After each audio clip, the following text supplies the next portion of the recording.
Do you have those items in your booth or on your website that just won't sell? I do.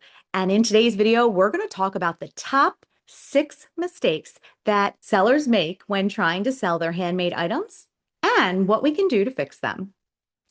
You know what can be hard to hear? Just because something is beautiful doesn't mean people are going to buy it. A lot of handmade sellers, myself included, focus on what we love to make, what we want to make in the moment. But we forget to think about what our customers actually need. People spend money for one of three reasons: it solves a problem, it makes their life easier, or it adds some real meaning, like a thoughtful gift or a personal touch in their home. When you're creating, do you ever think to yourself, who is this for? Why would someone want it? What makes it different from all the other ones out there? Here's the thing: your handmade item doesn't have to change the world, but it should give someone reason to say, I need that. Whether it's practical, personal, or emotional, meeting a need is what gets you that sale.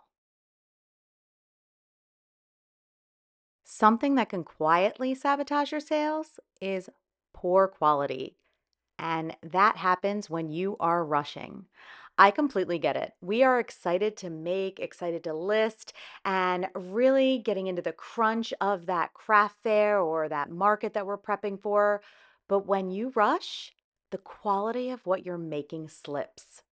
That might mean paint that chips too easily, glue that doesn't stick as well as you want it to, rough edges, or hardware that's not quite aligned. And guess what? Buyers notice, especially if they're comparing your item to somebody else's item in that same price range.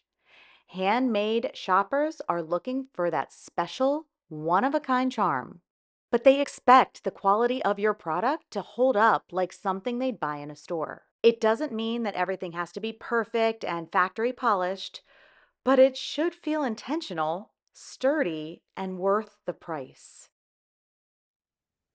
Oh, that's a good one. Let's talk about price.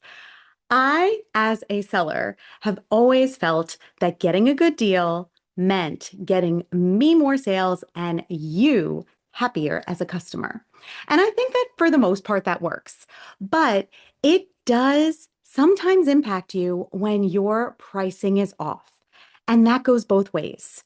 If you are overpricing your goods, and that could be because, let's say, you're taking every single penny into account, like how much you paid for the item, how much your materials were, all the way down to like the little bit of glue you might used on the project, how many hours it took you to finish the project. And if you're a super type A, it might have taken you like 10 hours where it took somebody else maybe two. I mean, I'm exaggerating here, but really the purpose of this is to show that there are ways that you might be overpricing.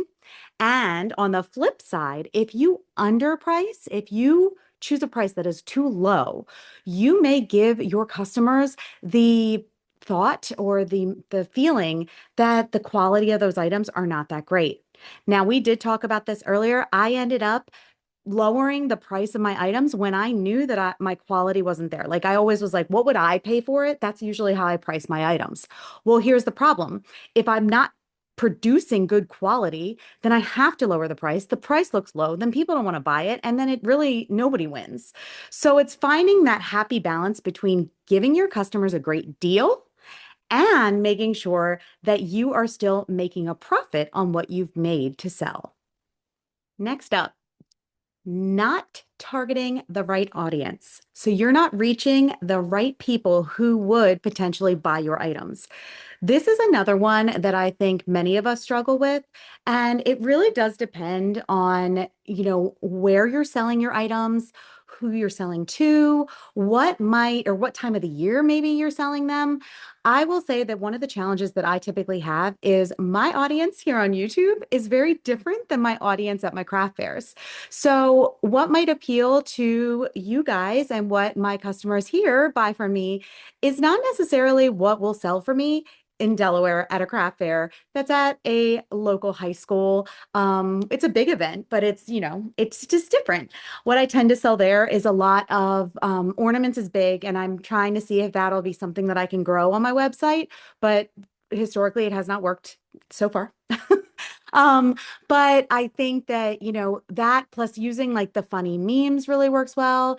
And ironically, what sells for me, you guys know what sells great for me here is more of that, the thrift flips, the DIYs, like those are the things do better. And then more recently, the items that people could use to DIY themselves, because that's why you guys are here to watch me DIY so you can DIY.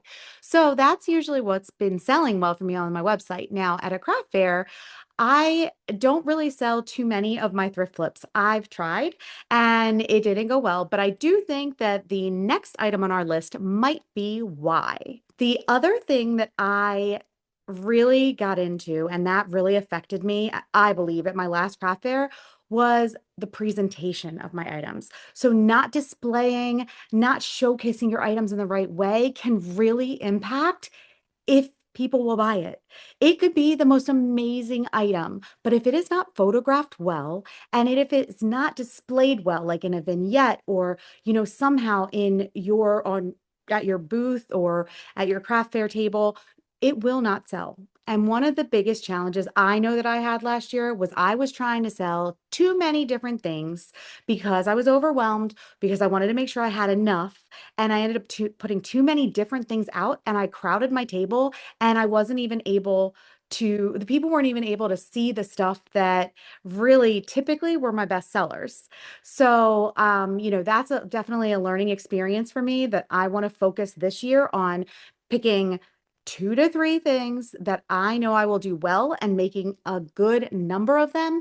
So I'm not worried about selling out. Or if I do sell out, that's great. But I want to make sure I have enough that I can last the full day. Now, I do one craft fair a year.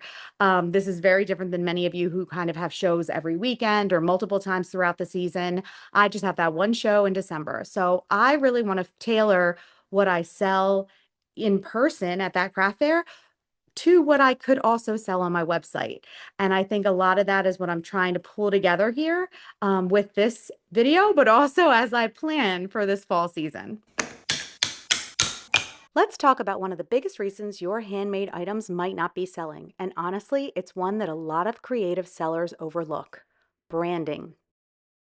Your work might be beautiful, but without a clear brand identity, it can feel random and forgettable. So, how do you fix it? Start by choosing a consistent look, feel, vibe, something that gives your product the edge and is a reason for your customers to remember you and know that you are where they will shop the next time they want this specific thing. Knowing that I had access to a laser cutter and I do a lot of wood cutouts for you guys, I wanted to create something that I could use in my own crafts at my next craft fair. I love personalization. Personalization sells very well. And so I decided to do these little engraved tags with different family member names or friends, different ways to kind of personalize an item that you would be selling and make it super special. I also included the date 2025, and my thought with using the tags instead of creating the ornaments themselves that are personalized is that it allows my customers to choose the type of ornament they want, and then we can add the tag on afterwards. If this is something that you would be interested in, I have a few things available for you. You can download the digital SVG of this specific set of tags on my website. You also have the ability to order them if you'd like to from my website. They will come in a pack of 48, and there are 2 different sizes, which you see here. I will say that one of the things that I have learned is to make sure to finish my laser wood cutouts and make sure that they look very polished. This is what will increase that quality, which allows me to offer a better price. I will be showing you guys more of that in upcoming videos, but for today, I hope you've enjoyed today's video and I cannot wait to craft with you this season.